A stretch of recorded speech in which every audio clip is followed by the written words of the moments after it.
Hello guys, आज मैं try करने वाली हूँ स्लाइम। मैंने बहुत सारे शॉर्ट्स में देखा है कि ये शैम्पू और नमक से बन जाती है एक मस्त वाली स्लाइम। तो मैं भी ट्राई करने वाली हूँ। तो मैंने यहाँ पे शैम्पू ले लिया है, नमक ले लिया है और अच्छे से मिक्स कर रही हूँ। Mix mix mix mix mix.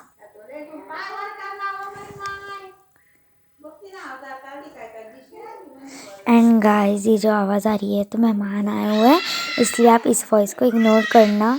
और अब मैंने 15 मिनट्स के लिए फ्रीज में रख दिया था एंड अब मैं अच्छे से फिर से मिक्स कर रही हूँ। बट ये बनी नहीं।